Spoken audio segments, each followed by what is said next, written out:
Yes, ठीक आहे. आता आपण करंट अफेअरचे 25 क्वेश्चन बघूया राज्यसेवेच्या दृष्टिकोनातून. साहजिक आहे, याचा फायदा तुम्हाला कंबाईनच्या परीक्षेमध्ये होणारच आहे. आपण मागच्या असणाऱ्या टेस्टमध्ये कोणत्या असणाऱ्या मंथ पर्यंतचे असणारे 25 क्वेश्चन्स कव्हर करत आलेलो आहोत. तर तो एप्रिलचा कालखंड होता. तर या असणाऱ्या 25 क्वेश्चन्स मध्ये आपण आता फोकस करणार आहोत. तो म्हणजेच कोणता? तर मे 2023 या असणाऱ्या महिन्यातले जे माझ्या दृष्टिकोनातून महत्त्वपूर्ण असणारे 25 मुद्दे तुम्ही वाचणं अपेक्षित आहेत. या असणाऱ्या 25 क्वेश्चनच्या माध्यमातून मी तुमच्यासमोर मांडतोय आणि तो आपण आता डिस्कस करूया. ठीक आहे. आय होप तुमचा असणारे हे 25 क्वेश्चन्स तुम्ही जो आता पेपर दिलाय त्याच्यामध्ये तुम्हाला इझी गेला असेल. त्यातले बरेचसे असणारे व्ह्यू पॉइंट तुमच्या डोळ्यासमोर आले असतील आणि ज्याचा अभ्यास तुम्ही या असणाऱ्या वीकमध्ये कराल, जेणेकरून नेक्स्ट असणाऱ्या टेस्टमध्ये आपल्याला परत एकदा नवीन 25 क्वेश्चनला फेस करायचंय. त्यामुळे पहिल्यांदा हे 25 क्वेश्चन्स आपले कव्हर होतील आणि पुढच्या असणाऱ्या 25 क्वेश्चनसाठी आपण प्रिपेअर राहणार आहोत आणि याच्यामध्ये आपण जून मधील असणाऱ्या 25 क्वेश्चन्सला नेक्स्ट टेस्टमध्ये कव्हर करणार आहोत. चला मग आता मे मधील असणारे हे 25 क्वेश्चन्स आपण बघूया. राज्यसेवेच्या दृष्टिकोनातून पाहिलं तर क्वेश्चन पहिला काय बघा, पुढील विधाने विचारात घ्या. पहिलं विधान बघा, आयटीसी लिमिटेड ही इन्फोसिसची जागा घेत भारतातील 5वी सर्वात मोठी कंपनी बनली. एप्रिल आणि मेच्या कालखंडामध्ये आपल्याला दिसेल की या असणाऱ्या ज्या कंपन्या आहेत का, त्या कंपन्या कशा आहेत तर एफएमसीजीच्या अंतर्गत आहेत. म्हणजेच काय, फास्टेस्ट मूव्हिंग कन्झ्युमर गुड्स, ग्राहकोपयोगी असणाऱ्या वस्तू सर्वाधिक जास्त जलद गतीने वाढणाऱ्या असणाऱ्या कंपन्यांच्या लिस्टमध्ये आपल्याला या असणाऱ्या कंपन्यांची नावं दिसतात. मग त्यामध्ये आपण आयटीसी आणि इन्फोसिस यांचा तर उल्लेख बघतोच त्याच्यामध्ये. त्याच्यामुळे याच्यावरती थोडासा फोकस करणं आयोगाच्या दृष्टिकोनातून गरजेचं असेल. त्यामुळे आपण थोडंसं लक्षात घ्यायचं, या मुद्द्यावरती क्वेश्चन केला जाईल. पण आयटीसीनं या आयटीसी लिमिटेडनं इन्फोसिसची जागा घेतली, पण ती भारतातील कितवी सर्वात मोठी कंपनी बनलेली आहे तर ती 6व्या क्रमांकाची बनलेली आहे, 5व्या क्रमांकाची बनलेली नाही. त्यामुळे विधान एक चुकीचं आहे. आणि एफएमसीजीचा उल्लेख केला तर साहजिक आहे तो फास्ट मूव्हिंग कन्झ्युमर गुड्स, जलद गतीने चालणारी ग्राहकोपयोगी असणारी वस्तू, असं त्याचा अर्थ होतो का तर येस. म्हणजेच काय लक्षात घ्यायचं, प्रश्न क्रमांक 1 च्या अंतर्गत आपल्याला उत्तर दिसेल फक्त विधान 2 बरोबर असणार आहे. म्हणजे कंपन्यांच्या बाबतीमध्ये भारत देशांतर्गत असणारे महारत्न, नवरत्न, मिनिरत्न या असणाऱ्या झोन अंतर्गत ज्या कंपन्या चर्चेमध्ये राहतात आणि त्यांचा परफॉर्मन्स जसा असतो आणि त्या परफॉर्मन्स इंडेक्स वरती जेव्हा आयोग प्रश्न करणार आहे, त्यामुळे त्याच्या अँगलच्या दृष्टिकोनातून आपल्याला असे काही पॉइंट्स असतात ते बघणं गरजेचं असेल, हे लक्षात घ्यायचं. प्रश्न क्रमांक 1 चं उत्तर असेल ऑप्शन नंबर बी, हे इथं लक्षात घेऊया. त्यानंतर खूप मोठ्या पद्धतीने चर्चेमध्ये राहतो तो म्हणजेच काय, ही स्पेस इंडस्ट्री. जेव्हा जेव्हा स्पेसच्या दृष्टिकोनातून, अंतराळाच्या दृष्टिकोनातून वेगवेगळे डिसिजन्स घेतले जातात, त्याच्यावरती आपल्याला क्वेश्चन्स विचारले जातात. मग त्याचा रेफरन्स बघितला तर काय क्वेश्चन्स आहेत तो बघा या ठिकाणी.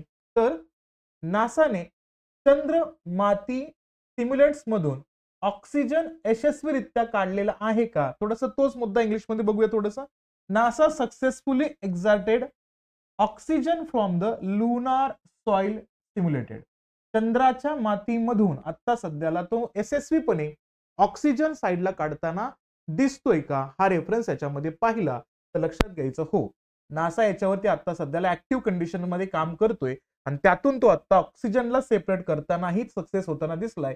त्यामुळे विधान 1 याच्यामध्ये बरोबर असेल. पुढं, नासाच्या शास्त्रज्ञांनी निर्वात वातावरणात सिम्युलेटेड चंद्राच्या मातीतून ऑक्सिजन यशस्वीरित्या काढला आहे, ज्यामुळे चंद्रावर भविष्यातील मानवी वसाहतीचा मार्ग मोकळा होऊ शकतो का, तर हो. आपल्या सर्वांना माहिती आहे की जेव्हा यूएसच्या अंतर्गत आपण कंटेंट बोलतो तेव्हा यूएस मध्ये आणि स्पेसएक्सच्या माध्यमातून एक मुद्दा चाललेला आहे, तो म्हणजेच काय तर लघुग्रह, उपग्रह आणि इतर ग्रहांवरती मानवी वस्ती निर्माण करण्याचा असणारा जो काही विजन या स्पेस इंडस्ट्री अंतर्गत प्रायव्हेटायझेशनच्या मुद्द्यामध्ये चर्चेमध्ये आलाय. त्यामुळे या पॉइंटला खूप जास्त महत्व दिलं जातं. तर हा असणारा जो ऑक्सिजन सॅग्रिगेट करण्याचं असणारं जे अति महत्वपूर्ण काम नासानं पूर्ण केले, त्या अनुषंगाने भविष्यात चंद्रावरती मानवी वस्ती निर्माण करण्याचा मार्ग इथं मोकळा होताना दिसतोय. त्यामुळे हेही लक्षात घ्या, तुम्हाला डायरेक्टली फक्त नासाच्या अनुषंगाने सुद्धा प्रश्न केला जाऊ शकतो, तर तेही बरोबर आहे. पुढं, नासाने आगामी 2 शोध मोहिमांवर चंद्राच्या दक्षिण ध्रुवावर समान उपकरणे पाठवण्याची योजना आखली आहे. आता दक्षिण ध्रुवाचा मुद्दा खूप जास्त महत्वाचा आहे, कारण का आपला असणारा जो काही चांद्रयान मोहीम आहे ना, चांद्रयान 3, ते सुद्धा याच दक्षिण ध्रुवावरती होतं आणि जगभरामध्ये पहिला देश बनतो या असणाऱ्या दक्षिण ध्रुवावरती पोहोचणारा चंद्राच्या. त्यामुळे भारताचा उल्लेख तिथं आपण महत्वपूर्ण बघतोच. नासा कोणते महत्वपूर्ण असणारे प्रोजेक्ट लॉन्च करतोय त्याचा अँगल एक बघणं गरजेचं आहे. तर 2 शोध मोहिमांवर चंद्राच्या दक्षिण ध्रुवावर समान उपकरणे पाठवण्याची योजना आखली आहे आणि 2023 मध्ये ध्रुवीय संसाधने आईस मायनिंग एक्सपेरिमेंट 1 आणि नोव्हेंबर 2025 मध्ये नासाचं असणारं volatile investigating polar exploration rover म्हणजे वायपर हे 2 उपक्रम असणार आहेत का? 2 या शोध मोहिमांची नावं असतील का? तर पहिलं बरोबर आहे. 2023 मध्ये ध्रुवीय संसाधनं आईस मायनिंग एक्सपेरिमेंट 1 आहे आणि दुसरं नोव्हेंबर 25 मध्ये होणार नाहीये, ते याच वर्षी नोव्हेंबर 2024 मध्ये लॉन्च होणार आहे. तो म्हणजेच कुठला? तर नासाचा असणारा volatile investigating polar exploration rover हे असणारच आहे. फक्त इयर चेंज केलेला आहे. 25 नाही तर नोव्हेंबर 2024 आहे. म्हणून विधान 3 चुकीचं आहे. पण ना या असणाऱ्या चंद्राच्या साऊथ पोल वरती या 2 पद्धतीच्या असणाऱ्या शोध मोहिमांचा मुद्दा असणारच आहे. फक्त इयर चुकीचा मानलेला आहे, पण विधान योग्य आहे. त्यामुळे ते लक्षात ठेवा, याच्यावरती क्वेश्चन केला जाईल. विधान 3 फक्त या असणाऱ्या इयर मुळे चुकीचं आहे. उत्तर काय असेल तर बरोबर फक्त विधान 1 आणि 2 हे या ठिकाणी बरोबर असणार आहे. हा मुद्दा इथे लक्षात घ्यायचा. स्पेस इंडस्ट्रीच्या अनुषंगाने एमपीएससीने वारंवार क्वेश्चन केलेले आहेत. त्यामध्ये आपल्या असणाऱ्या इस्रोच्या भूमिकेबद्दल, इस्रोच्या असणाऱ्या प्लॅन बद्दल, सोबतच अर्थ ऑब्झर्विंग सॅटेलाइट बद्दल तर क्वेश्चन्स वारंवार असतातच. त्या अनुषंगाने हाही पार्ट तिथं आपल्याला लक्षात घेणं गरजेचं आहे. नासा काय करतोय, कोणकोणत्या असणाऱ्या भूमिका, कारण चांद्रयान 3च्या असणाऱ्या सक्सेशनच्या नंतरचा पार्ट तुम्हाला चर्चेमध्ये चंद्राच्याच बाबतीमध्ये क्वेश्चन्स करताना दिसतील, हे लक्षात घ्यायचं. चला नंबर 3चा क्वेश्चन बघूया आपण. खालील विधाने विचारात घ्या. आता इथं नॅशनल लेवलच्या असणाऱ्या न्यूज वरती फोकस केलं जाते. विधान 1 पहा. भारतातील पहिला केबल स्टेड रेल्वे ब्रिज कुठला? अंजी खाड ब्रिज लडाख मध्ये स्थापन करण्यात आला का? चर्चेमध्ये होता, खूप मोठ्या पद्धतीचा. आणि जेव्हा जेव्हा पहिलाच इव्हेंट असतो त्यावरती आयोग आपल्याला फोकस करून क्वेश्चन करतोच. भारतातील पहिला केबल स्टेड रेल्वे ब्रिज अंजी खाड ब्रिज जो आहे का, तो जम्मू काश्मीर मध्ये स्थापन करण्यात आलाय, लडाख मध्ये नाही. त्यामुळे विधान 1 चुकीचं आहे. विधान 2 पहा. देशातील पहिला केबल स्टेड रेल्वे पूल किती? 653 किलोमीटर लांबीच्या एकूण 96 केबल्ससह हा पूल जम्मू आणि काश्मीरच्या असणाऱ्या रियासी जिल्ह्यातील आव्हानात्मक उधमपूर, श्रीनगर, बारामुल्ला रेल लिंक प्रकल्पाचाच एक भाग आहे का? तर याच असणाऱ्या 653 किलोमीटरच्या असणाऱ्या मोठ्या जर्नीचा तो एक भाग आहे. तो भाग आहे का? तर यस, हे बरोबर आहे. मग जम्मू काश्मीरच्या अनुषंगाने भारतातील पहिला केबल स्टेड रेल्वे ब्रिज तयार होतोय, हे लक्षात घ्यायचं. म्हणजे या ठिकाणी फक्त विधान 1 चुकीचं आहे, विधान 2 मात्र या ठिकाणी बरोबर आहे. ते इथं लक्षात घेणं आपल्याला अपेक्षित असणारे उत्तर आहे. आणि लक्षात घ्या, जेव्हा जेव्हा भारत एखादा इनोव्हेशन करतो, एखादी जागतिक व्यवस्थेला कॉम्पिट देण्यासाठी, एक स्पर्धा देण्यासाठी आपल्या देशामध्ये काहीतरी भूमिका आणण्याचा प्रयत्न करतो, तर त्याच्यावरती क्वेश्चन्स आपल्याला आयोग विचारणारच आहे, हे इथं लक्षात घेणं गरजेचं असेल. ठीक आहे. चला क्वेश्चन नंबर 4 बघूया. काय बा क्वेश्चन नंबर 4? खालील विधाने विचारात घ्या. पहिलं विधान त्यातलं बघा. चीनने चॅट जीपीटी याला प्रतिस्पर्धी असलेल्या गिगाचॅट एआय चॅटबॉट लॉन्च केला आहे का? लक्षात घ्या, जेव्हा जेव्हा चॅट जीपीटीच्या बद्दल तुम्हाला क्वेश्चन केला जाईल, जसं गुगलच्या आत्ता अंतर्गत आपण त्या ठिकाणी जेमिनी चॅट जीपीटीचा उल्लेख त्याच्यामध्ये बघतो. गुगल खूप इनोव्हेटिव्हली त्या असणाऱ्या चॅट जीपीटीकडे त्या ठिकाणी बघतोय आणि ते लॉन्चही करतोय. अशा परिस्थितीमध्ये तुम्हाला वेगवेगळे देश ज्या पद्धतीनं या असणाऱ्या इनोव्हेशनला अडॉप्ट करतायत त्याच्यावरती क्वेश्चन्स असणार आहे. पण हा असणारा जो काही गिगा चॅट एआय आहे ना, आर्टिफिशियल इंटेलिजन्स, हा आहे कोणाचा? तर हा आहे रशियाचा, तो चायनाचा नाहीये. ठीक आहे. चीन करत नाही, त्यामुळे विधान 1 तर चुकीचं आहे. तो रशिया लॉन्च करतोय, हे लक्षात घ्यायचं. आणि विधान 2 पहा. मागील वर्षी मायक्रोसॉफ्ट समर्थित असणारा ओपन एआयच्या चॅट जीपीटीच्या रिलीजने तंत्रज्ञान उद्योगाला लोक कसे काम करतात आणि व्यवसाय जिंकण्यासाठी वापरकर्त्यांच्या हातात AI समाविष्ट करण्यासाठी प्रोत्साहन दिले जाते. म्हणजे मायक्रोसॉफ्टच्या सपोर्टच्या माध्यमातून आलेला ओपन AI म्हणजेच या ठिकाणी ओपन आर्टिफिशियल इंटेलिजन्स जो आला त्याच्याही वरती प्रश्न केला गेला, मुद्दा मांडला गेला, तर यस तो बरोबर आहे. इथं आपल्याला मायक्रोसॉफ्ट या पद्धतीची असणारी भूमिका AIच्या स्वरूपामध्ये आणतोय, जो युजर फ्रेंडली स्वरूपामध्ये आपल्याला ऍक्टिव्ह होताना दिसेल. विधान 3 पाहिलं तर ओपन सोर्स समुदाय आणि AIच्या उत्क्रांतीला गती देण्यासाठी कंपनी 13 अब्ज पॅरामीटर्स सह निओ नॅका 3.5 रिलीज करण्याची योजना आखत आहे का? तर लक्षात घ्यायचं निओ NKA हे सुद्धा रिलीज करतोय का याच असणाऱ्या गिगा चॅट AIच्या अंतर्गत, तर यस. म्हणजे जग सध्याला वेलकम करतोय कोणाला? वेब 3.0 ला. या वेब 3.0 सोबत जर आपल्याला या ठिकाणी जर मॅच व्हायचं असेल आणि एका व्हर्च्युअल लाईफ मध्ये आपल्याला प्रत्यक्षात एंट्री करायची असेल आणि डाटा सिक्युअर कनेक्टिव्हिटी आपल्याला आणायची असेल, तर अशा पद्धतीचे असणारे निर्णय घेणं अपेक्षित होतं आणि तो या ठिकाणी रशिया करताना दिसतोय. त्यामुळे विधान 2 आणि 3 बरोबर आहे, पण विधान 1 चुकीचं आहे. त्यामुळे उत्तर असेल या ठिकाणी ऑप्शन नंबर 3 चा रेफरन्स. आणि लक्षात घ्यायचं जेव्हा जेव्हा टेक्नॉलॉजिकल बेस्ड मुद्दे चर्चेमध्ये राहतात त्याच्यावरती आयोग प्रश्न करणारच आहे. जसं आपण सुपर कॉम्प्युटरच्या बाबतीमध्ये राज्यसेवेनं प्रीला याच्या अगोदर ऑलरेडी प्रश्न विचारून झालेला आहे. या असणाऱ्या कंडिशन्स मध्ये मग स्पेस इंडस्ट्री असेल, सोबतच आपण बघितलं त्या ठिकाणी तर असे वेगवेगळे इनोव्हेशन्स ज्या ठिकाणी काय करायचे, आपल्या भारताला एक प्रकारे मॅन्युफॅक्चरिंग सेक्टर आणि सर्व्हिस सेक्टर मध्ये सुद्धा इनोव्हेटिव्ह भूमिका दाखवायची आहे. इथं मग आपण चॅट जीपीटीचा संदर्भ कसा आणतोय आणि त्याच्यामध्ये इतर देश काय करतायत तोही मुद्दा आयोग करू शकतो. म्हणून तो आपल्याला प्रश्न लक्षात घेणं गरजेचं असणार आहे. ठीक आहे, चला पुढचा क्वेश्चन नंबर 5 पहा. खालील विधान विचारत घ्या. युनायटेड किंगडमच्या असणाऱ्या ग्रीन ऑर्गनायझेशनने चेन्नई मेट्रो रेल लिमिटेड याला ग्रीन वर्ल्ड अवॉर्ड 2023 प्रदान केलाय का? तर हो. लक्षात घ्यायचं कारण अंतर्गत युनायटेड किंगडमच्या युकेच्या अंतर्गत ग्रीन ऑर्गनायझेशननं चेन्नई मेट्रो रेल लिमिटेडला कुठला ग्रीन वर्ल्ड अवॉर्ड दिलाय का? तर हो. कारण का इथं एनर्जीचा कोणता रिसोर्स वापरताना दिसतात, तर ग्रीन एनर्जीचा रेफरन्स या ठिकाणी येतोय. म्हणजे रिन्युएबल एनर्जीचा जास्तीत जास्त यूज करण्याच्या अनुषंगाने हा असणार आपल्याला एक भूमिका एक कंपनीच्या माध्यमातून ऍक्टिव्ह होताना दिसते. त्यामुळे तो बरोबर आहे. आणि तो कुठं झाला होता सन्मान? हा मियामी मध्ये झाला होता. या समारंभात हा पुरस्कार प्रदान करण्यात आला का? तर यस तोही बरोबर आहे. पुढं CMRL ने ग्रीन वर्ल्ड अवॉर्ड 2023च्या कार्बन रिडक्शन प्रकारामध्ये ग्लोबल रौप्य पदक जिंकलं का? तर यस. कशामध्ये? कार्बन रिडक्शन प्रकारामध्ये ग्लोबल रौप्य पदक जिंकताना दिसतोय का या ठिकाणी? हाच असणारा चेन्नई मेट्रो रेल लिमिटेड. तर हो. म्हणजे काय?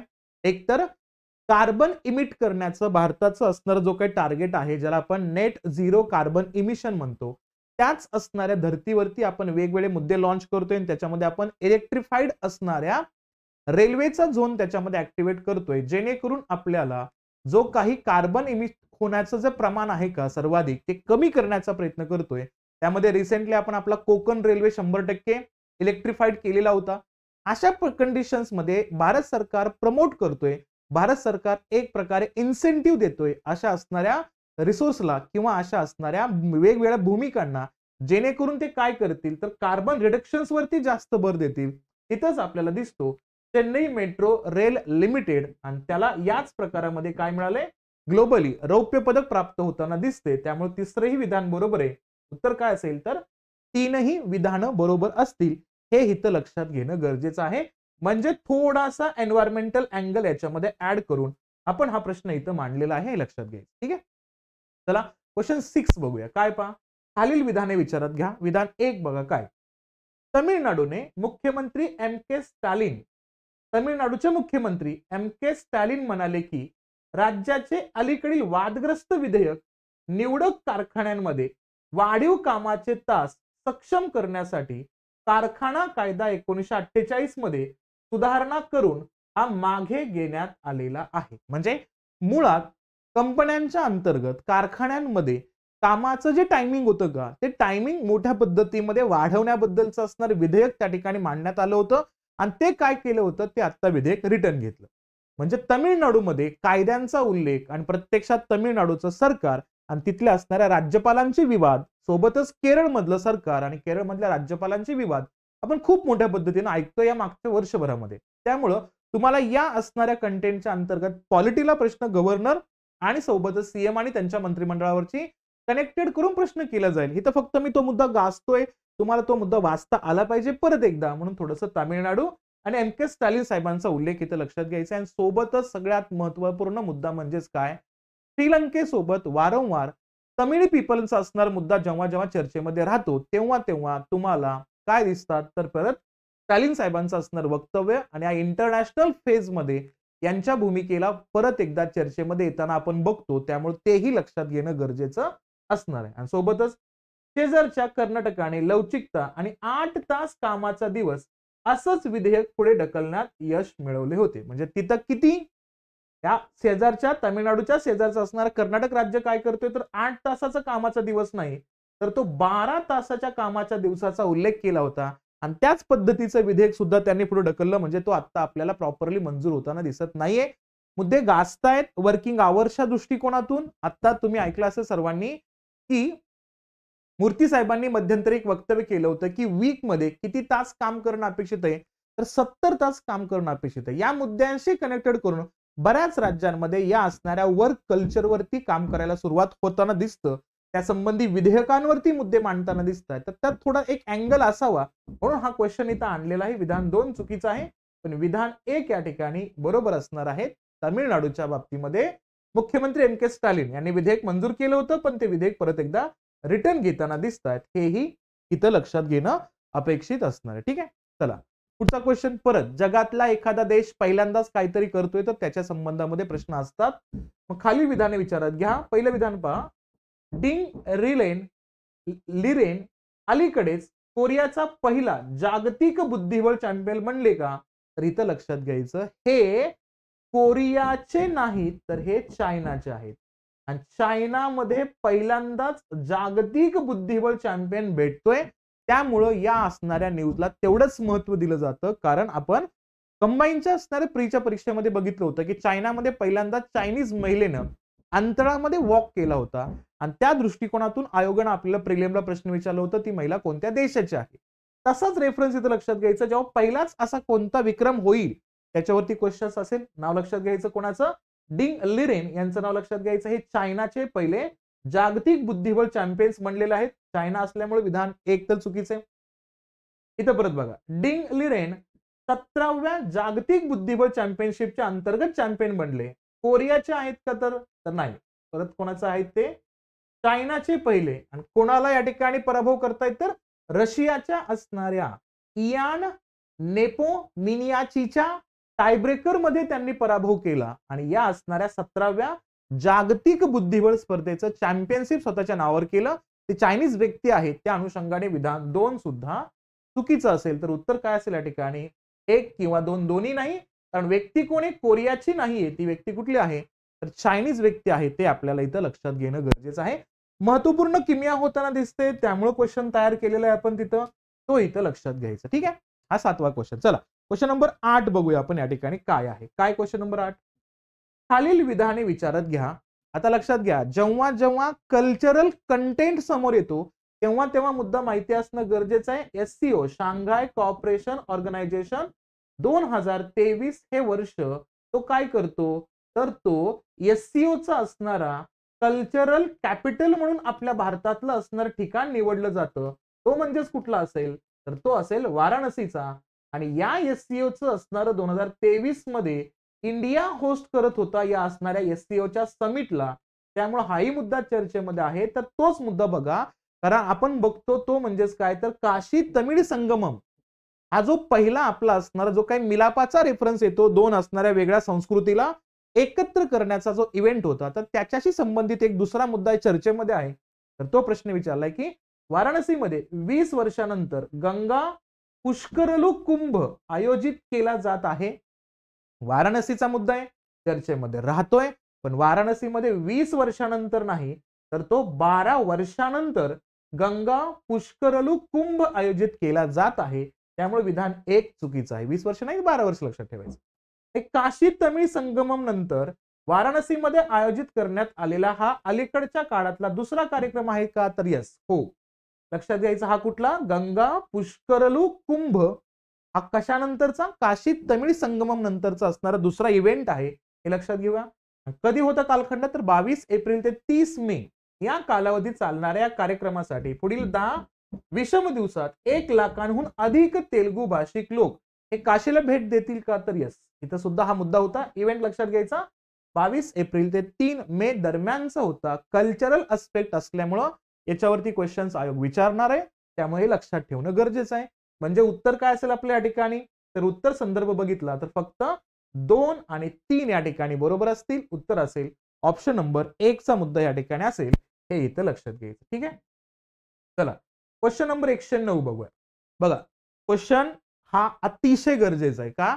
सेंट्रल एशियातल्या असणाऱ्या देशाबद्दल हायलाइट केलं जातंय आणि जेव्हा एखाद्या देशामध्ये राज्यघटनेअंतर्गत काही चेंजेस होत असतील तर त्याच्यावरती आयोग डायरेक्टली क्वेश्चन करतो. क्वेश्चन काय पहा? खालील विधाने विचारात घ्या. विधान 1 काय? उझबेकिस्तानच्या राष्ट्रपतींनी त्यांची राज्यघटना पुन्हा लिहिण्यासाठी देशव्यापी सार्वमत जिंकलं का? तर यस. कोणते? उझबेकिस्तानचा उल्लेख याच्यामध्ये केला जातोय. ठीक आहे. पुढं 30 एप्रिल 2023 रोजी उझबेकिस्तानमध्ये राष्ट्रपती शौकत मिर्झियोयेव यांनी प्रस्तावित केलेल्या घटनात्मक सुधारणांच्या मालिकेवर देशव्यापी सार्वमत घेण्यात आले. कोणत्या दिवशी? 30 एप्रिलला घेण्यात आलं. हे पण लक्षात ठेवा तर बरोबर आहे. पुढं आणि उझबेकिस्तानच्या राष्ट्रपतींचा उल्लेख लक्षात घ्यायचा कोण?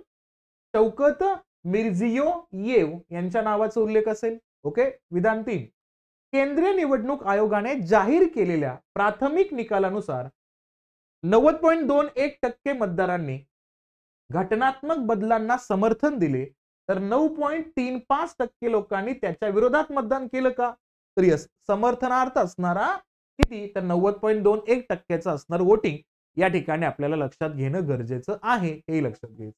पुढं या सुधारणांचा उद्देश नागरिकांचे विविध हक्क आणि स्वातंत्र्य वाढवणे जसे की फाशीची शिक्षा रद्द करणे, न्याय व्यवस्था मजबूत करणे आणि लैंगिक समानता सुनिश्चित करणे हे आहे का? तर यस. हेच लक्षात घ्या. हे डायरेक्टली विचारलं जाऊ शकतं की या असणाऱ्या सुधारणा कशाशी संबंधित होत्या? तर ते सुधारणांचा मुद्दा लक्षात घ्यायचा. उझबेकिस्तान लक्षात ठेवायचा आणि हा 2023 मधला अतिशय महत्वपूर्ण इव्हेंट आहे. जसं आपण आपल्या भारतीय राज्यघटनेला वेगवेगळ्या भाषांमध्ये आपण ट्रान्सलेट करतोय. त्यामध्ये आपण मध्यंतरीच्या कालखंडामध्ये डोगरी भाषेचा उल्लेख करण्यात आलेला होता. तर तसाच एक रेफरन्स आपल्याला या असणाऱ्या घटनात्मक भूमिकेच्या अनुषंगाने मांडणं गरजेचं असेल. हे लक्षात ठेवायचं. उत्तर काय असेल मग इथं? तर 4ही विधानं इथं योग्य असतील. हे इथं आपल्याला लक्षात ठेवणं अपेक्षित असणार आहे. हा मुद्दा इथं असेल. ठीक आहे.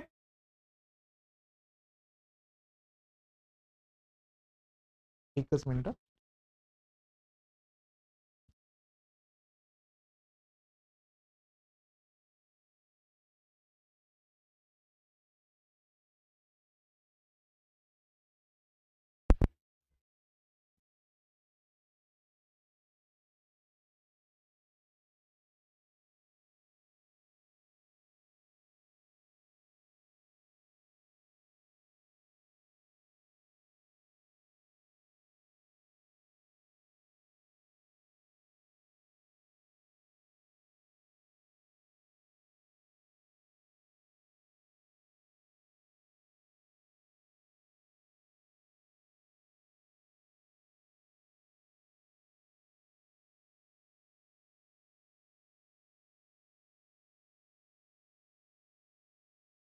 ठीक आहे.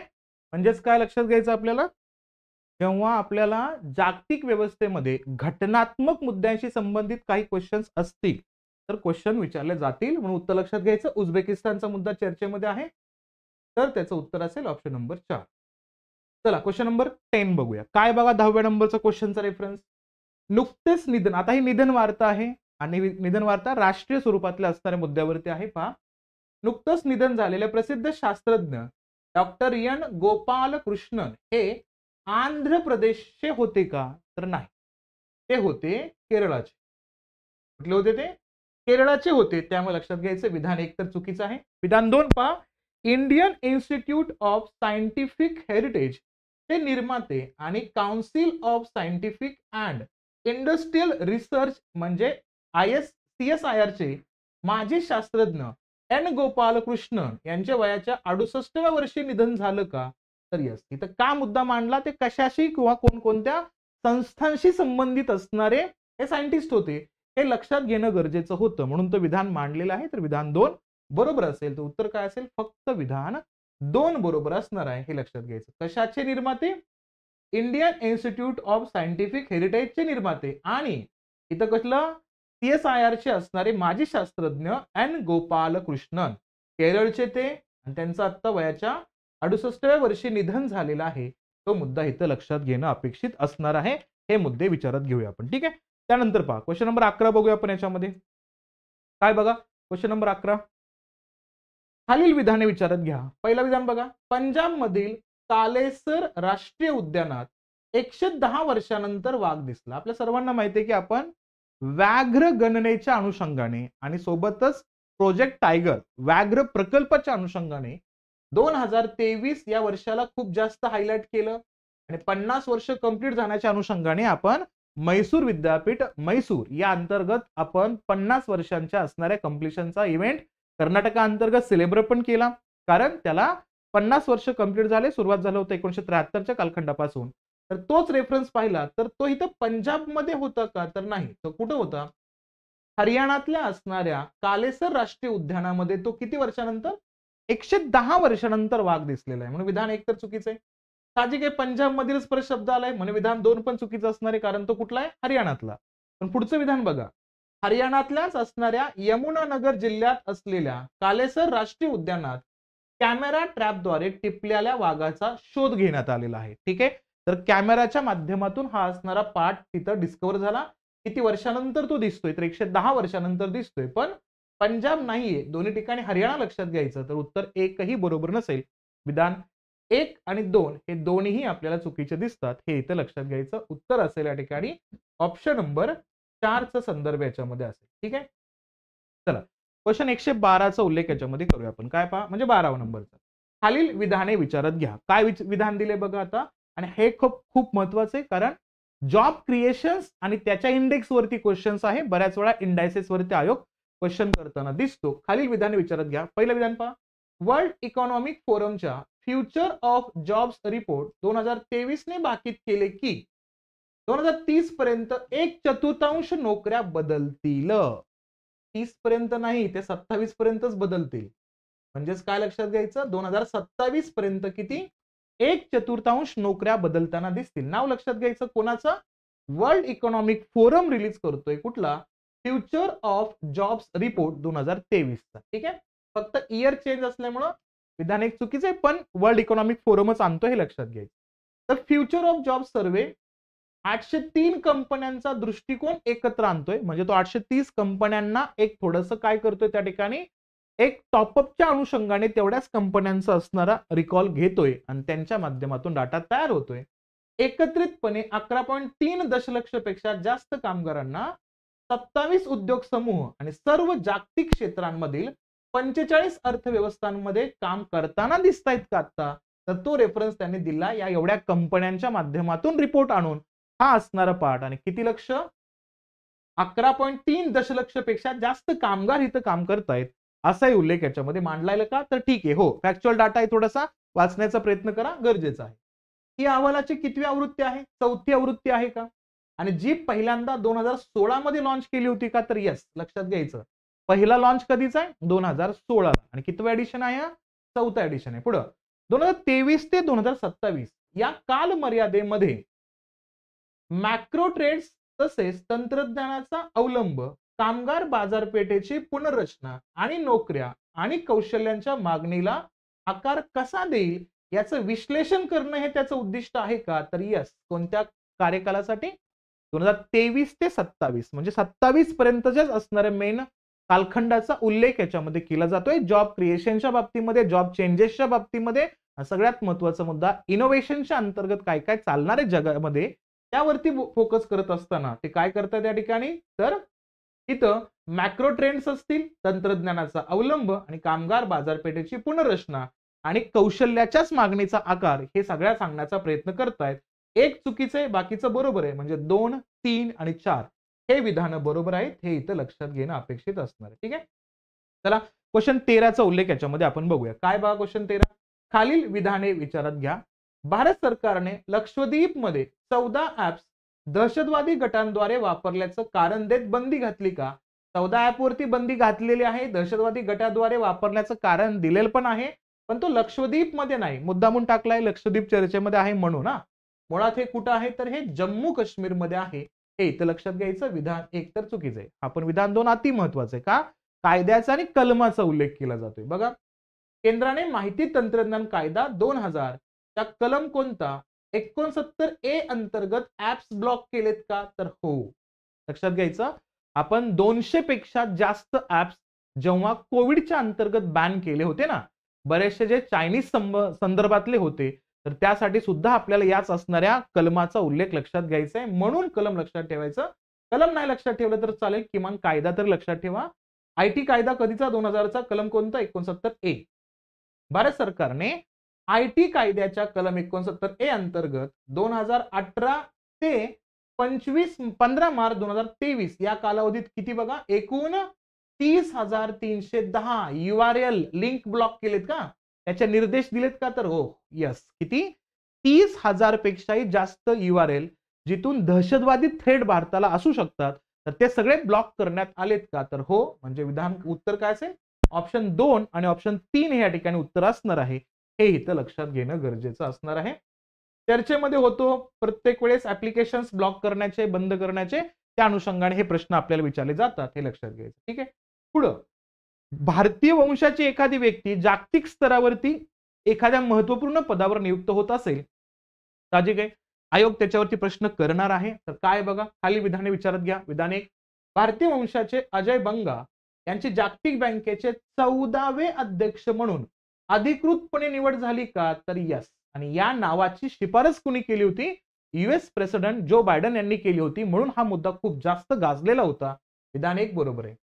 जागतिक बँकेच्या असणाऱ्या 25 सदस्यीय कार्यकारी मंडळ, बघा 25 सदस्य, माहिती पाहिजे तुम्ही इकॉनॉमिक्सच्या अँगलनं वाचता सुद्धा, त्या अंतर्गत 25 सदस्य कार्यकारी मंडळाने काल रात्री, म्हणजेच कुठला असेल संदर्भ या ठिकाणी, तर तो संदर्भ घ्यायचा मे मधला, माजी मास्टर कार्ड CEO यांचे अध्यक्ष म्हणून 5 वर्षांच्या कालावधीसाठी निवड केली का? तर हो. आता हे काल रात्रीचा उल्लेख नका घेऊ, ते थोडंसं कशा अंतर्गत सेंटेन्स करत असताना तो राहून गेला तसाच, कारण तो मी मुद्दा कशातून घेतलेला आहे तर न्यूज मधून डायरेक्टली सेंटेन्स उचलला होता, म्हणून तो शब्द त्या ठिकाणी आलेला आहे. लक्षात घ्यायचं, 25 सदस्यांचं कार्यकारी मंडळ, किती वर्षांसाठी निवड असेल या ठिकाणी तर 5 वर्षांसाठी निवड असेल. तर आहे का? तर यस, हे पण बरोबर आहे. तर लक्षात घ्यायचं, कोणती विधानं 1 आणि 2 हे दोन्हीही बरोबर आहे. ते लक्षात घ्यायचं. 14चं उत्तर असेल ऑप्शन नंबर 3 चा रेफरन्स या ठिकाणी आपल्याला हायलाइट होताना दिसतो. त्यानंतर 15 नंबरचा क्वेश्चन खूप जास्त चर्चेमध्ये आहे का? परत या असणाऱ्या मे मध्ये आपल्याला दिसतो तो कोणता दिवस तर जागतिक पत्रकार स्वातंत्र्य दिन. आणि आपल्या भारतामध्ये कलम 19 चा उल्लेख केला तर 19 मध्ये उपकलम 1 त्यातला स्मॉल ए जो आहे ना, ज्याला आपण म्हणतो भाषण अभिव्यक्त करण्याचं स्वातंत्र्य, त्यामध्येच आपल्याला इनडायरेक्टपणे मिळतो. तो म्हणजेच काय? Freedom of press. कुठला? Freedom of press. डायरेक्टली आपल्या भारतात मिळत नाही, जसा डायरेक्टली कुठं मिळतो? अमेरिकेमध्ये. त्यामुळं हे लक्षात घ्यायचं, वारंवार चर्चेमध्ये राहतोच. आणि भारताच्या मीडियाबद्दल आपल्याला माहिती आहे की काय बोललं जाते जागतिक व्यवस्थेमध्ये, म्हणून याला खूप जास्त महत्व द्यायचंय. मग जागतिक पत्रकार स्वातंत्र्य दिन 3 मे 2023 ला साजरा केला जातो का? तर यस, हो. विधान 2, जागतिक media watchdog reporters without borders, काय कोण पब्लिश करतो? रिपोर्टर्स विदाउट बॉर्डर्स यानं प्रसिद्ध केलेल्या ताज्या अहवालानुसार 2023च्या जागतिक प्रेस स्वातंत्र्य निर्देशांकात भारताचं नामांकन 180 देशांपैकी 150 वर घसरलंय का? ते 2022 मध्ये होता 150 वरती, 2023 ला तो 161 क्रमांकावरती पोहोचलाय. फक्त आपल्या भारताचा इंडेक्स चुकलेला आहे म्हणून विधान चुकीचं आहे. आणि जागतिक पत्रकार स्वातंत्र्य दिन हा 3 मेला रिपोर्टर्स विदाउट बॉर्डर्स याद्वारेच जागतिक पत्रकार स्वातंत्र्य निर्देशांक 2023 प्रकाशित केला जातो का, तर याच दिवशी प्रकाशित केला जातो, म्हणून त्याला महत्व आहे. आणि 2023 ची थीम काय होती या ठिकाणी, तर अधिकारांचं भविष्य घडवणे आणि इतर सर्व मानवी हक्कांसाठी चालक म्हणून अभिव्यक्ती स्वातंत्र्याचा वापर करणे या महत्वपूर्ण थीमच्या अंतर्गत हे काम करत होतं. त्यामुळे विधान 4 सुद्धा बरोबर आहे. उत्तर कुठलं असेल या ठिकाणी, तर उत्तर असेल ऑप्शन नंबर 3. म्हणजेच कुठला 1, 3 आणि 4 बरोबर आहे. फक्त भारताचा इंडेक्स किती 150 पासून 161व्या क्रमांकावरती आहे, अजून खाली चाललेला आहे या असणाऱ्या मीडियाच्या रँकिंगच्या अंतर्गत, तर तोही लक्षात घेणं गरजेचं असणार आहे. ठीक आहे, चला पुढचा. एखादा वेल डेव्हलप्ड कंट्री एखाद्या असणाऱ्या डेव्हलपिंग कंट्रीकडे जातो आणि त्याला काही फंडिंग देतो का, तेव्हा पण आयोगाचा मुद्दा त्याच्यावरती फोकस होताना दिसतो. विधान पहा, दक्षिण कोरियाने पाकिस्तानला मेट्रो लाईन, सीएनजी बस आणि रेल्वे सिग्नलिंग सिस्टीमसाठी 3 अब्ज अमेरिकन डॉलरचे अर्थसहाय्य पुरवत आहे का, तर पाकिस्तानच्या बाबतीमध्ये पुरवत नाही येतो, तर तो कोणाला पुरवतोय, तर तो बांगलादेशला पुरवतोय. एवढं लक्षात ठेवा फक्त, म्हणजे विधान 1 तर चुकीचं आहे. पुढं दक्षिण कोरिया आणि भारताचा असणारा सायन्स अँड टेक्नॉलॉजीच्या माध्यमातून 2023 चा एमओयू सुद्धा गाजलेला आहे, तो पण लक्षात ठेवायचा. आणि आर्थिक विकास कॉर्पोरेशन फंड कडून 2023 ते 27 या वर्षांसाठी 3 अब्ज सवलतीच्या कर्जासाठी स्वाक्षरी समारंभ कुठं झाला, आशियाई विकास बँकेत. या एशियन डेव्हलपमेंट बँक खूप चर्चेमध्ये असतो, लक्षात घ्यायचं. आणि बोर्ड ऑफ गव्हर्नन्सच्या 56व्या वार्षिक सर्वसाधारण सभेच्या निमित्ताने कोरियामध्ये आयोजित करण्यात आलं होतं का, तर हो. आणि यामध्येच बांगलादेशला 3 बिलियन आपल्याला 3 अब्ज अमेरिकन डॉलर्स देताना दिसतात, हे लक्षात घ्यायचं. फक्त विधान 1 चुकीचं आहे, विधान 2 मात्र या ठिकाणी आपल्याला बरोबर दिसतोय, ते इथं लक्षात घेणं अपेक्षित असणार आहे. ठीक आहे, चला क्वेश्चन 17चा उल्लेख आपण याच्यामध्ये बघूया. काय बघा, भारतातील यूपीआय, परत यूपीआयचा मुद्दा चर्चेमध्ये आलाय म्हणून लक्षात ठेवायचं. भारतातील यूपीआय द्वारे व्यापारी पेमेंट फायनान्शियल इयर 2026 पर्यंत 5 ट्रिलियन पर्यंत पोहोचण्याची अपेक्षा आहे का, 5 ट्रिलियन नाही 1 ट्रिलियन. मास्तर आपल्या भारताचंच असणार इकॉनॉमी 5 ट्रिलियन जाईल कधीपर्यंत, 2026-27 ला. हे आपल्या रिसेंटली असणाऱ्या एंट्रीम बजेटमध्ये मांडण्यात आलं होतं. त्यामुळे साहजिक आहे यूपीआयचा उल्लेख एवढा वास्ट जाईल हे शक्य नाही, तर किती आहे 1 ट्रिलियन आहे. त्यामुळे विधान 1 चुकीचं आहे. विधान 2 पहा, भारतातील युनिफाईड पेमेंट इंटरफेस वरील व्यापारी पेमेंट 40 ते 50% वाढून आर्थिक वर्ष 2026 पर्यंत 1 ट्रिलियन पोहोचण्याची अपेक्षा आहे. हे कोण बेन अँड कंपनीच्या अहवालानुसार मांडण्यात आले का, तर हो. विधान 2 मध्ये तर उत्तर होतच 1 ट्रिलियनचा उल्लेख. विधान 3 पहा, national payments corporation of India याचा अंदाज आहे की केवळ मार्च 2023 मध्ये यूपीआय द्वारे जवळपास 40 अब्ज किमतीचे व्यापारी व्यवहार पूर्ण झालेत का, तर यस. यूपीआय खूप ट्रिमेंडसली रन होतोय आणि यूपीआय भारताबाहेर ऍक्सेप्ट करणाऱ्या देशांचा उल्लेख केला तर आपल्याला माहिती आहे कोणकोणत्या देशांचा उल्लेख सर्वप्रथम करायचा. याच्यामध्ये आपण त्या ठिकाणी नेपाळ आणि भूटानचा उल्लेख तर सर्वप्रथम करूयाच. त्यानंतर करायचा आपल्याला त्या ठिकाणी कोणाचा, सिंगापूरचा करायचा आहे. त्यानंतर करायचा आपल्याला यूएईचा करायचा आहे. आणि मग नंतर G20च्या अंतर्गत येणाऱ्या देशांच्या नावांचा करायचा आहे. हे लक्षात घ्यायचं. उत्तर काय असेल मग इथं, उत्तर असेल ऑप्शन नंबर 3. केवळ 2 आणि 3 हे विधानं बरोबर असतील, हे लक्षात घ्यायचं. चला क्वेश्चन नंबर 18 बघूया आपण. याच्यामध्ये खालील विधाने विचारात घ्या. आता 18 चर्चेमध्ये आहे आणि आपल्या महाराष्ट्राशी संबंधित आहे, त्यामुळे लक्षात ठेवायचं. महाराष्ट्राचे उपमुख्यमंत्री देवेंद्र फडणवीस यांच्या हस्ते नुकतेच मॉरिशस येथे मराठा योद्धा राजा छत्रपती शिवाजी महाराज यांच्या पुतळ्याचं अनावरण करण्यात आलं का, तर यस हो. कुठं, मॉरिशस मध्ये. आणि त्यांनी बहुउद्देशीय हॉलच्या बांधकामासाठी 44 दशलक्ष मॉरिशस रुपयांचं अनुदान आणि 10 विद्यार्थ्यांना शिष्यवृत्ती देण्याचं वचन केलंय का, ते पण हो आहे, बरोबर आहे.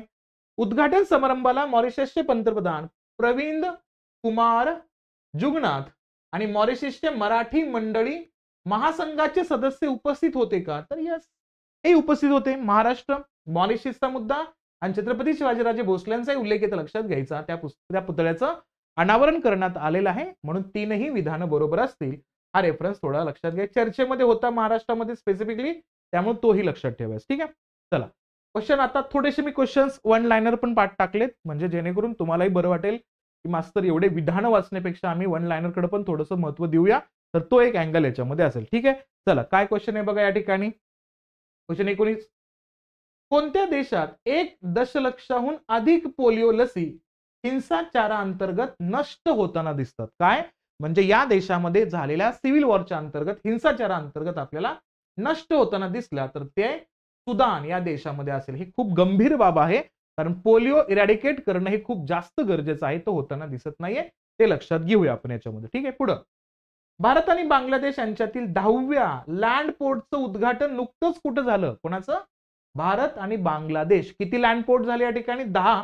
आणि तो कुठं झालेला आहे? तर तो मेघालय. म्हणजे तुम्हाला जर जिओग्राफीचं नॉलेज आहे आणि तुम्हाला आपल्या देशाच्या शेजारील देशासोबत जेव्हा कनेक्टिव्हिटी असते तर कोणकोणत्या राज्यांचा अँगल जोडला जातोय हे माहिती असेल तर तुम्ही असे प्रश्नांची उत्तरं इझिली देऊ शकता. कारण आपल्याला भारताच्या जवळच्या असणाऱ्या देशांसोबत कनेक्टिव्हिटी वाढवण्यासाठी आपण बांगलादेश असेल, म्यानमार असेल या देशांसोबत खूप काही प्रोजेक्ट आणतोय. त्यामध्ये कालादान मल्टी प्रोजेक्टचा उल्लेख त्या ठिकाणी करणं गरजेचं आहे. तिथंच एक मुद्दा इथे येतोय, तो लक्षात घ्यायचा. त्याचं उत्तर असेल ऑप्शन नंबर 4. क्वेश्चन नंबर 21 बघूया आपण. काय बघा क्वेश्चन नंबर 21, कोणत्या देशाचा ऑलिम्पिक सुवर्ण पदक विजेता धावपटू टोरी बोवी यांच्या वयाच्या 32व्या वर्षी नुकतंच निधन झालेलं आहे? काय लक्षात घ्यायचं? ऑलिम्पिक गोल्ड मेडलिस्ट आहे विजेता धावपटू कोण? टोरी बोवी. यांचं नुकतंच 32व्याच वर्षी या ठिकाणी निधन झालं. आणि त्या व्यक्ती कोणत्या देशाची होती? तर ती व्यक्ती होती संयुक्त राज्य अमेरिकेची होती, युएसए ची व्यक्ती होती. हेही लक्षात घ्यायचं. आणि हे तर खूप जास्त चर्चेमध्ये होता. कोणता? कुकी मेइती हा संघर्ष सध्या खूप मोठ्या पद्धतीनं गाजतोय आणि त्या असणाऱ्या संघर्षाचा उल्लेख कोणत्या राज्यात होता असा प्रश्न विचारला गेलाय. तुम्ही हे डोळे झाकून पण सांगू शकता. म्हणजेच कुठला? मणिपूर अंतर्गत हा मुद्दा चर्चेमध्ये येतोय, ते लक्षात घ्यायचं. आता डायमंड लीग चर्चेमध्ये होता आणि या डायमंड लीगच्या बाबतीमध्ये पाहिलं तर इथं सगळ्यात महत्वाचा मुद्दा फॉल होऊन सुद्धा नंतरच्या थ्रो मध्ये आपल्याला या ठिकाणी गोल्ड मेडल प्राप्त होताना दिसला. डायमंड लीग 2023 मध्ये नीरज चोप्राचा विजयी थ्रो कोणता होता असा प्रश्न या ठिकाणी विचारण्यात आलेला आहे. तर किती आहे तो? 88.67 मीटर होता. एवढं टू दी पॉइंट नसतात, पण तुम्हाला माहिती व्हावं म्हणून हा पॉइंट याच्यामध्ये ऍड केला. ठीक आहे, 24वा प्रश्न पाहूया. अदानी समूहातर्फे देशातील पहिले एकात्मिक डेटा सेंटर विझाग टेक पार्क नुकतंच कोठं उभारलं जात आहे? ज्यांना विझागचा मुद्दा माहिती आहे, वायझॅकचा रेफरन्स असेल तर विझाग नाही, आपण त्याला वायझॅक म्हणूया. हा वायझॅक कोणत्या ठिकाणी निर्माण करण्यात येतोय? तर इथं लक्षात घ्यायचं कुठल्या राज्यामध्ये? आंध्र प्रदेश या राज्यामध्ये असेल. अदानी समूहातर्फे तो देशातला पहिला आहे एकात्मिक डेटा सेंटर वायझॅक टेक पार्क या ठिकाणी उभारला जातोय, ते लक्षात घेऊया. आणि त्यासोबत आपला असणारा जो काही शेवटचा प्रश्न आहे का क्वेश्चन नंबर 25 अंतर्गत, तर काय प्रश्न आहे बघा या ठिकाणी. तर काय, आणि हे पण खूप गाजलं होतं का? तिथं संदर्भ परत एकदा पुण्याचा, महाराष्ट्राचा आलेला आहे.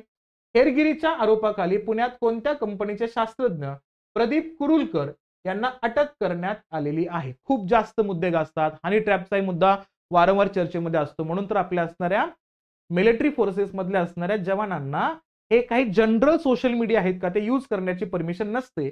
त्या अंतर्गत जर बघितलं तर कोणत्या असणाऱ्या शास्त्रज्ञांना? तर प्रदीप कुरुलकर यांना अटक झाली. तर ते कुठले होते? तर डीआरडीओचे होते. हे इथं लक्षात घ्यायचं. ठीक आहे, I hope 25 point me cover करण्याचा प्रयत्न केला. 25 क्वेश्चन्स मधनं तुमच्या असणाऱ्या वाचनामध्ये 25 पॉइंट कव्हर झाले असतील तर वेल अँड गुड. नसेल झालं तर याला कव्हर करा. आणि याच्या व्यतिरिक्त असणारे जे काही टेस्ट क्वेश्चन्स असतील का, मी तुम्हाला बॅच अंतर्गत नक्कीच देईन. कारण 25 क्वेश्चन्स मध्ये त्या मंथ मधला असणारा डाटा कव्हर होत नाहीये. फक्त आपल्या टेस्ट सिरीजच्या माध्यमातून तुमच्यापर्यंत ते 25 क्वेश्चन पोहोचले पाहिजेत. हा 8 तास होता आणि हा 8 तास आपण पुरवण्याचा प्रयत्न करतोय. सेशन आवडलं असेल तर आपण याच पद्धतीनं सगळ्या सेशनला या ठिकाणी एक प्रकारे प्रतिसाद द्यायचा आहे आणि आपल्या असणाऱ्या परीक्षेची तयारी एका चांगल्या मार्गाने करायचं. ठीक आहे, थांबूया इथं आपण. थँक्यू.